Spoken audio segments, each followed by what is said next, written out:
शौनक आदि ऋषियों के प्रश्न सुनकर सूत जी बहुत प्रसन्न हुए। उन्होंने ऋषियों से कहा, जिस समय श्री सुखदेव जी का यज्ञोपवीत संस्कार भी नहीं हुआ था, उन्होंने अकेले ही संन्यास लेने का निर्णय लिया था। वे वन को जाने लगे तो बिछुड़ने के विरह से व्याकुल होकर श्री वेदव्यास जी पुत्र मोह में उन्हें पुकारने लगे, किंतु सुखदेव जी ने उनके पुकारने को अनसुना कर दिया और मन ही मन सोचने लगे कि पिताश्री संसार की मोह माया से ग्रसित हो रहे हैं। उसी समय वन के वृक्षों ने व्यास जी से कहा, ऋषिवर, इस संसार में ना कोई किसी का पिता है, ना कोई किसी का पुत्र है।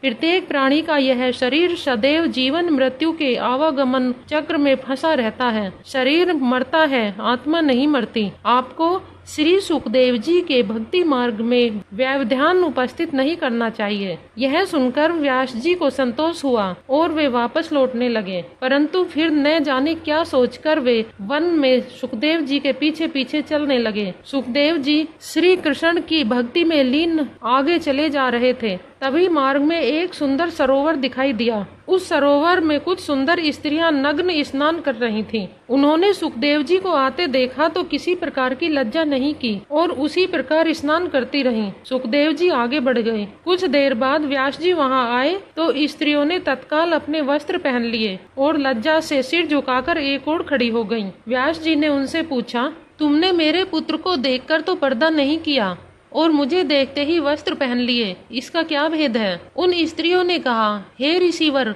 आपको स्त्री पुरुष का ज्ञान है, जबकि सुखदेव जी को स्त्री पुरुष में कोई भेदभाव नहीं है, इसलिए हमने उनसे लज्जा नहीं की और आपको देखकर वस्त्र पहन लिए। स्त्रियों के वचन सुनकर व्यास जी सोचने लगे कि जो निश्चल भाव से जो परमात्मा में भक्ति रखता है, उसे इस संसार का कोई मोह नहीं रहता। मेरा पुत्र निश्चय ही परमात्मा का भक्त है। भविष्य में यह लोक हित में ही अपना जीवन यापन करेगा और लोगों का कल्याण करेगा। तभी तो इन स्त्रियों ने मेरी नहीं, इसकी प्रशंसा की है। ऐसा विचार कर वे वापस लौट पड़े। सूत जी बोले, हे ऋषिवर, मनुष्यों के लिए सर्वश्रेष्ठ धर्म वही है जिससे भगवान श्री कृष्ण में भक्ति भाव उत्पन्न होता है। यह ऐसी भक्ति होती है जिसमें किसी लौकिक पदार्थ की कामना नहीं की जा सकती। इस भक्ति से मनुष्य का हृदय सच्चिदानंद स्वरूप परमात्मा की उपलब्धि से कृत कृत्य हो जाता है। भगवान श्री कृष्ण के रूप माधुरी में समर्पित हो जाने से निष्काम ज्ञान और वैराग्य का जन्म होने लगता है। धर्म का फल मोक्ष होता है। उसकी सार्थकता भौतिक कामनाओं की पूर्ति में नहीं है। भोग विलास का कर्म केवल इंद्रियों की संतुष्टि के लिए नहीं होता, उसका अर्थ जीवन निर्वाह से होता है।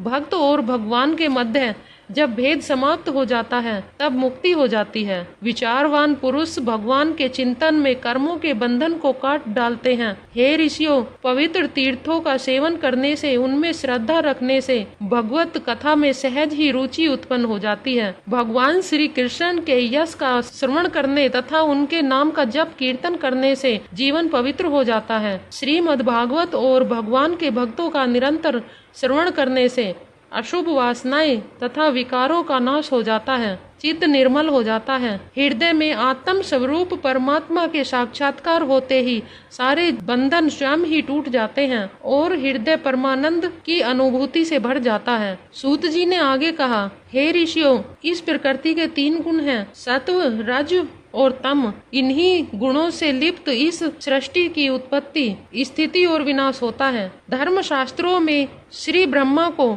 इस सृष्टि का जनक, श्री विष्णु को पालक और श्री शिव को संहार करने वाला देवता कहा गया है, परंतु ब्रह्मांड का सत्व गुण ग्रहण करने वाले श्री हरि हैं। तमोगुण से रजोगुण श्रेष्ठ है और रजोगुण से सत्व गुण श्रेष्ठ है। यह सत्व गुण ही भगवान से योग कराने वाला है। प्राचीन काल से ही महात्मा लोग अपने कल्याण अथवा मुक्ति के लिए विशुद्ध रूप परमात्मा श्री हरि की आराधना करते रहते हैं। जो लोग इस भव सागर से पार जाना चाहते हैं, वे न तो किसी की निंदा करते हैं और न किसी का दोष ही देखते हैं। वे भगवान विष्णु और उनके अंश अवतारों में अपने आप को समर्पित करते हैं। वेदों का तात्पर्य श्री कृष्ण से है। यज्ञों का उद्देश्य श्री कृष्ण की आहुति देने से है। योग श्री कृष्ण के लिए किया जाता है, किंतु विविध प्रकार की लकड़ियों को जलाते समय उसका रंग रूप परिवर्तित हो जाता है, वह अलग अलग दिखाई देने लगती है, जबकि अग्नि का स्वरूप, उसका प्रभाव, उसकी वृत्ति एक ही रहती है। इसी प्रकार सभी जीवों के आत्म रूप परमात्मा एक ही हैं। वे संपूर्ण लोकों की रचना करने वाले हैं। वे ही देव, दैत्य, पशु, पक्षी, स्त्री, पुरुष और सभी जलचरों में निवास करते हैं और उनका पालन करते हैं। सुख सागर श्रीमद् भागवत महापुराण का दूसरा अध्याय, भगवान की कथा और भक्ति का महत्व, आज पूरा हुआ। ओम नमो भगवते वासुदेवाय।